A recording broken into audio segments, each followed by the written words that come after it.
Hi అండి, hello నమస్తే. అందరు ఎలా ఉన్నారు? నేను మీ Waheeda. Welcome back to our channel చిన్నమ్మ చేతి వంటలు.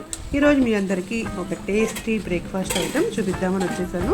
ఇది చాలా సింపుల్గా మనం రెగ్యులర్గా హోటల్స్లో తెచ్చుకుంటూ ఉంటాం కదా, క్రిస్పీగా ఉండే పునుగులు.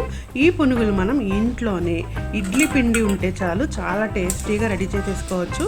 చాలా తక్కువ ఇంగ్రీడియంట్స్తో టేస్టీ బ్రేక్ఫాస్ట్ ఏదంటే ఇది ఒకటని చెప్పొచ్చు. మరి ఈ పునుగుల్ని మనం ఈరోజు ఎలా చేయాలో, వీటికి కావాల్సిన పదార్థాలు ఏంటో వీడియోలోకి వెళ్ళిపోయి ఫాస్ట్గా సింపుల్గా ఈరోజు మీకు చేసి చూపించేస్తాను. మరి వీడియోలోకి వెళ్ళిపోదామా?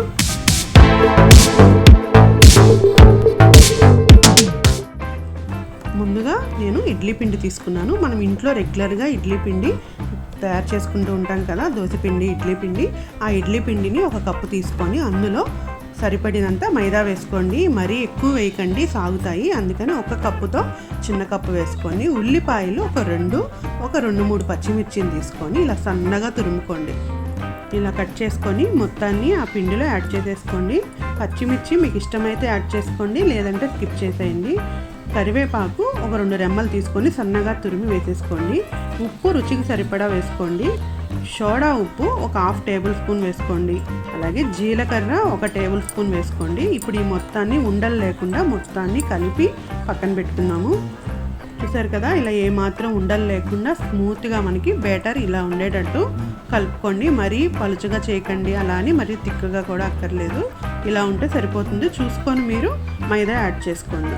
ఆ తర్వాత మరి దీనిలో చట్నీ కావాలి కదా, కొంచెం చట్నీ కూడా ప్రిపేర్ చేసి పక్కన పెట్టేసాను. ఇప్పుడు ఆయిల్ పెట్టేసుకొని పొయ్యి మీద ఆయిల్ కొంచెం హీట్ ఎక్కనిచ్చి ఇంకా పునుగులు యాడ్ చేసేసుకుందాం. మనం ఆయిల్ బాగా హీట్ ఎక్కిన తర్వాత, హీట్ ఎక్కిందో లేదో కొంచెం వేసి చూసుకొని మనకి ఎంత సైజు కావాలంటే అంత సైజులో పునుగులు వేసేసుకోవటమే.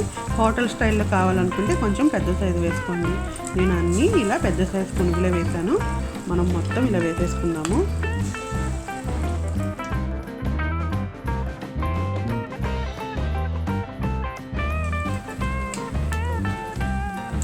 చూసారా, అన్నీ ఎంత మంచి కలర్లో ఫ్రై అయినాయో. మనం ఏమీ కదపకుండా వాటి అంతటా అవే చక్కగా ఫ్రై అయ్యి పైకి అలా వచ్చేస్తూ ఉంటాయి.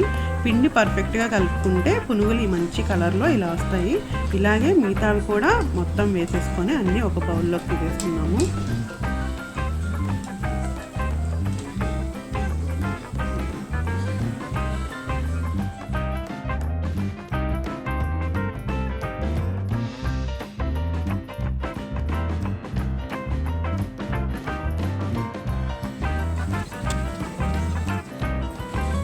చూసారు కదా, సింపుల్గా మనమే ఇంట్లో పునుగులు రెడీ చేసేసుకున్నాము. సింపుల్ బ్రేక్ఫాస్ట్ కదా, మీరు కూడా ఇంట్లో ఈసారి ఇడ్లీ పిండితో ఇలా క్రిస్పీగా పునుగులు రెడీ చేసుకోండి. చాలా టేస్టీగా ఉంటాయి. మరి ఈ వీడియో మీ అందరికీ నచ్చిందా? ఈ వీడియో మీ అందరికీ నచ్చినట్లయితే ప్లీజ్ మన ఛానల్ని లైక్ చేయండి, షేర్ చేయండి, అలాగే సబ్స్క్రైబ్ చేసుకోండి. గంట సింబల్ని కూడా ప్రెస్ చేయండి. ఇలాంటి వీడియోలు ఎన్నో మీ ముందుకు వచ్చేస్తూ ఉంటాయి. Thank you.